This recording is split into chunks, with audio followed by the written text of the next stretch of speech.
Hey everybody, Dr. Coach Kelly here, answering another question of the day. Has anybody pulled a groin muscle?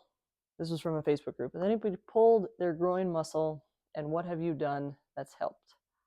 This was in the pickleball forum group. Groin muscles are kind of common in pickleball for a few reasons. Number one, it's usually the volume that people start playing pickleball at. They go from never having played it and they take a lesson or they take a clinic and they fall in love with it and they start playing 3 or 4, 5, 6, 7 days a week, and their body goes from couch potato to now relatively active person. And it's like, what the heck, right? The tissues aren't used to that amount of work without enough rest, so they get hurt.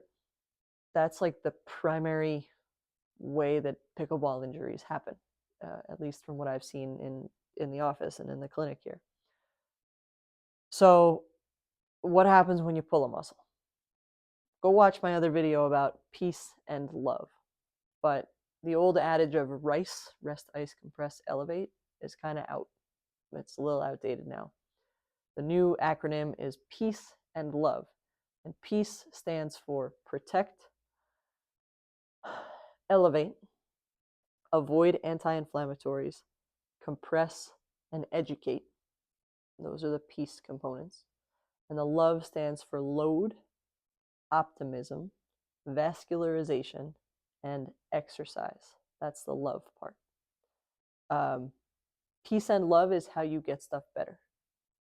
Rest is very rarely how you get something to physiologically heal. It, of course, depends on the tissue involved. I have to do another video about the anatomy. But peace and love is how you heal pulled muscles for the most part. What you want to avoid, this is really important, what you want to avoid when you've pulled something, muscle fibers sit on top of each other like this. I'm actually going to bring you guys over to the muscle guy here. And we're going to look at, we can look at any of these. But you see how there's lines? And that's the way that the muscle pulls. You can look at any of these and you can see how those muscles work. This is really cool. I get really nerdy about this stuff.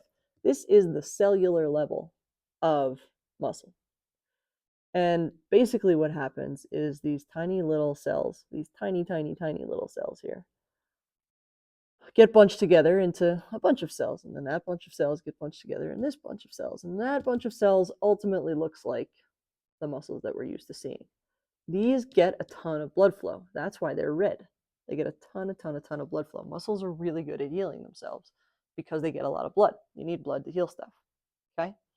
So when you pull a muscle, right, go back to that picture, right? All those little cells are nice and lined up like this.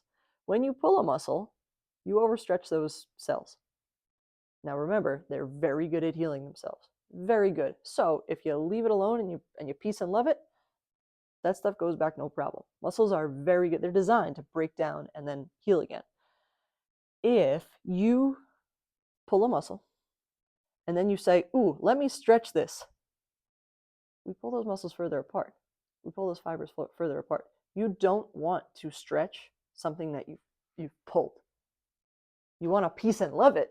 We want to load it, think about it optimistically, vascularize it, and exercise it. But we don't necessarily want to stretch it. I actually get asked this a lot. I coach the local high school girls soccer team, and about the third or fourth day of tryouts, after these kids have given everything they have for 3 or 4 days for 2 hours at a time, inevitably 2 or 3 of them come over to me before the start of practice and they're like, Coach Kelly, how do I stretch my knee? How do I stretch my leg? How do I stretch my hip? And before I answer that, I say, why do you need to stretch it? What are you feeling in there that it feels like it needs to stretch? Oh, well, I was running yesterday and I felt something pull as I ran. The last thing we want to do to that is stretch it.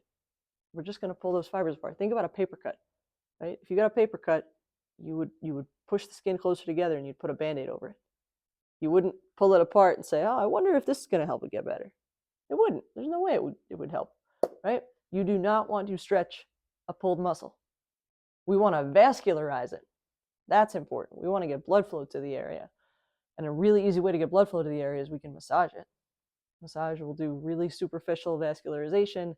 It's going to make it feel good. It's going to make you feel better about it. So what I like to do, and I'm going to show you what I have here.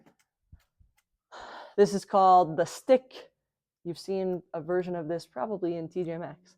You may have seen it in your baking aisle because a rolling pin will do the same thing that the stick does. But I'm actually going to move you guys around and show you what I would do if I had just pulled my groin. I would take this little rolling pin and I would massage in wherever it was bothering me. Right? Now, luckily, I don't have a groin pull right now. So none of this is bothersome to me.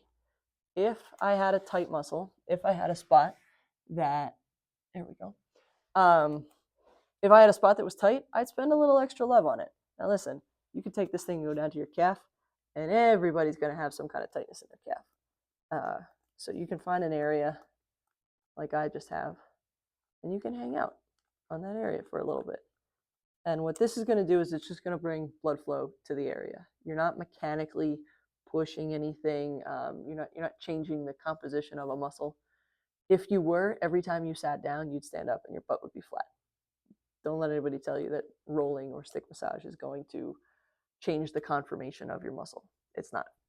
But it is going to give some input to your nervous system and provide a stimulus that your whole body knows is not a threatening thing, right? There's no spikes on this. There's no, I don't know. There's no reason for my brain to tell my body, hey, be afraid of that thing. It's a rolling pin.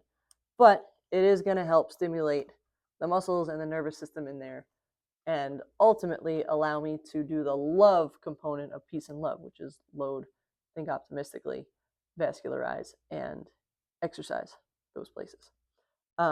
So this is one of my favorite little tools. They sell them on Amazon for anywhere from like $8 to $30. Literally a rolling pin does the same thing. So you don't have to go buy a fancy one.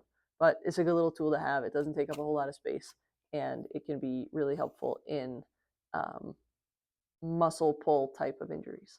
So I hope that answers our question. And if you have any other ones, drop me an email, drcoachkelly@gmail.com. And as always, I'm here to be a resource for you guys. I appreciate you. Thank you for spending some time and your attention with me today. Keep moving and keep getting better every day.